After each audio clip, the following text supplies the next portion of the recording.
In 1963, a team of archaeologists from Istanbul University and the University of Chicago arrived at a dusty hilltop in southeastern Turkey. They looked around, noted a few scattered pieces of limestone, wrote it off as an unremarkable Byzantine-era cemetery, and left. The hill sat untouched for 31 years. Farmers plowed around it. Locals called it Göbekli Tepe, Potbelly Hill, and had considered it a sacred place for generations, though no one could say exactly why. What Schmidt had stumbled onto would go on to shatter the foundational assumptions of modern archaeology. Not bend them, not challenge them, shatter them. Because buried beneath that ordinary-looking mound in the Gurmush Mountains was a complex of temples, the oldest ever discovered on Earth, built by people who, according to everything we thought we knew, should not have been capable of building anything at all. The pillars emerged first, T-shaped, carved from solid limestone, some standing over 5.5 meters tall and weighing up to 50 tons. Arranged in precise circular enclosures, each one covered in detailed carvings. Foxes, scorpions, vultures, lions, serpents, and abstract symbols that no one has yet fully decoded. The craftsmanship was not rough or experimental. It was deliberate, skilled, the product of a tradition, not a beginning. Radiocarbon dating of charcoal samples from the lowest excavation layers returned a date that forced the scientific community to sit down and reconsider everything. The earliest construction at Göbekli Tepe began approximately 11,600 years ago. That is 6,000 years before Stonehenge, 7,000 years before the Great Pyramid of Giza. It predates the invention of the wheel, the development of writing, and here is the part that breaks the model entirely. It predates organized agriculture. The people who built Göbekli Tepe had not yet learned to farm. The accepted sequence of human civilization has always followed a specific logic. First, agriculture, which produced surplus food. Surplus food enabled permanent settlement. Permanent settlement allowed specialization of labor. Specialization of labor eventually produced monumental architecture. It was a clean, rational progression that every textbook published in the last century presented as settled fact. Göbekli Tepe does not fit this sequence. It does not bend to accommodate it. It simply exists. 12,000 years in the past, built by hunter-gatherers with stone tools, standing as direct physical evidence that the model is wrong. No cooking hearths, no permanent houses, no domesticated plants or animals. What archaeologists found instead was over 100,000 bone fragments, wild animals, butchered and cooked on site, alongside grinding stones showing traces of wild grain. The conclusion was unavoidable. This was not where people lived. This was where they gathered.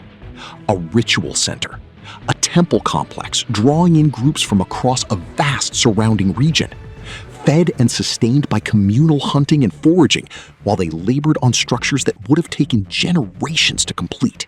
Klaus Schmidt spent the rest of his life digging here. He died in 2014, having excavated less than 5% of the site. Ground-penetrating radar surveys have since revealed that what lies beneath the surface dwarfs what has been uncovered. 16 additional ring structures have been detected underground. The full complex stretches across an area larger than any team has yet systematically explored. Schmidt once said that in his lifetime, they had only scratched the surface, and he meant it literally. But there is a detail about Göbekli Tepe that most coverage glosses over. Around 8,200 years ago, roughly 3,000 years after its construction began, the entire site was deliberately buried. Not abandoned, not left to crumble. Buried, intentionally filled in with rubble, flint tools, and animal bones. The rings packed with debris and sealed under earth. Someone, or some community, made a decision to entomb the most significant ritual structure in the ancient world and cover its existence from the surface entirely. Archaeologists describe this as deliberate backfilling. They have no consensus explanation for why it was done. Some suggest it was an act of reverence.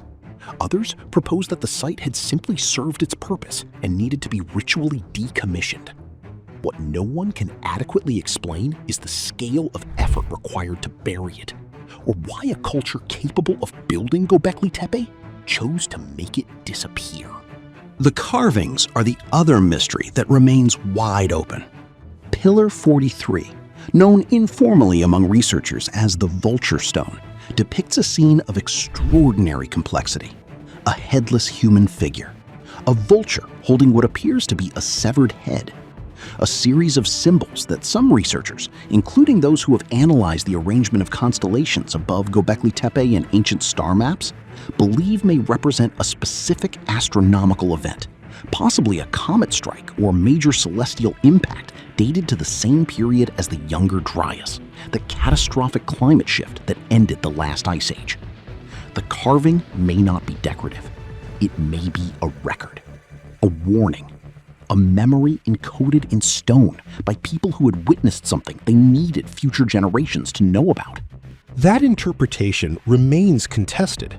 What is not contested is that the builders of Göbekli Tepe possessed an understanding of astronomy, geometry, symbolic communication, and large-scale social organization that we previously assumed took thousands of additional years of development to produce. They were, by every available measure, far more sophisticated than the conventional model allowed for. And they built their greatest achievement not on a fertile riverbank, not near a water source, not in a location that offered any obvious practical advantage, but on a mountaintop ridge, exposed to the wind, visible for miles in every direction. They built it to be seen, or perhaps to see from. Göbekli Tepe was added to the UNESCO World Heritage List in 2018. Excavations continue. The 5% that has been uncovered has already rewritten the timeline of human civilization.